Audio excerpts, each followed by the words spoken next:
Hello बच्चों, let's read the question. The question is for the ground state, the electron in hydrogen atom has an angular momentum that is equals to h bar.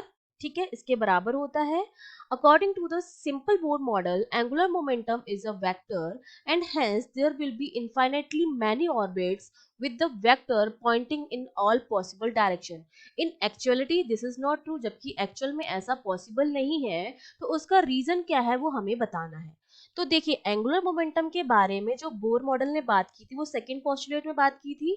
जो second postulate है Bohr model का उसके हिसाब से क्या होता है ऑफ बोर मॉडल. ठीक है, बोर मॉडल का जो सेकंड पोस्टुलेट है उसके हिसाब से हमें पता है कि अगर कोई भी इलेक्ट्रॉन जो है वो रिवॉल्व कर रहा है न्यूक्लियस के चारों तरफ, वो केवल उन्हीं ऑर्बिट्स में रिवॉल्व करेगा जिसका एंगुलर मोमेंटम जो होता है, जिसका एंगुलर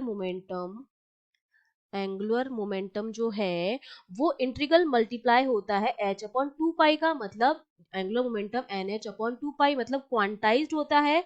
हमारा जो इलेक्ट्रॉन होता है वो न्यूक्लियस के चारों तरफ केवल उन्हीं ऑर्बिट्स में रिवॉल्व करेगा जिन ऑर्बिट्स में एंगुलर मोमेंटम जो है वो h अपॉन 2 पाई का क्या होगा, इंटीग्रल मल्टीपल होगा. ठीक है, जिसका मतलब L जो होगा हमारा which is angular momentum that is equals to NH upon 2 pi, मतलब वो क्वांटाइज्ड होगा.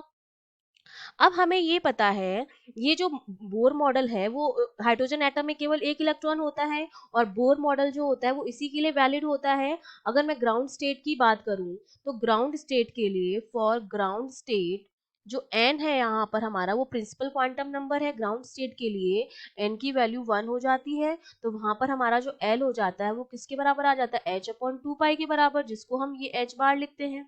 ठीक है, लेकिन हमें पता है कि एंगुलर मोमेंटम जो है L जो है वो हमारी वेक्टर क्वांटिटी होती है. लेकिन बोर मॉडल ने केवल और केवल इसके मैग्नीट्यूड के बारे में बात की. मॉडल में इन बोर मॉडल हम केवल कैलकुलेट करते हैं मैग्नीट्यूड ऑफ एंगुलर मोमेंटम. हम इसकी डायरेक्शन की कोई बात ही नहीं करते हैं. बोर मॉडल जो था वो अनेबल था to fix the direction, unable to fix the direction of l. और इसकी वजह से क्या आता था कि जो वैल्यूज आती थी एंगुलर मोमेंटम की वो इनकरेक्ट आती थी केवल क्योंकि हमारे पास एल वेक्टर क्वांटिटी है, मतलब इसके लिए मैग्नीट्यूड के साथ साथ डायरेक्शन की भी जरूरत होती है. लेकिन जो बोर मॉडल था वो डायरेक्शन को फिक्स करने में अनेबल था, वो केवल और केवल मैग्नीट्यूड के बारे में बात करता था जिसकी वजह से एंगुलर मोमेंटम की जो वैल्यूज आती थी वो इनकरेक्ट आती थी. तो दैट मीन्स जो हमारा ए ऑप्शन है because Bohr model gives incorrect values of angular momentum, वो हमारा बिल्कुल करेक्ट ऑप्शन हो जाएगा. Okay, I hope you understood well. All the best.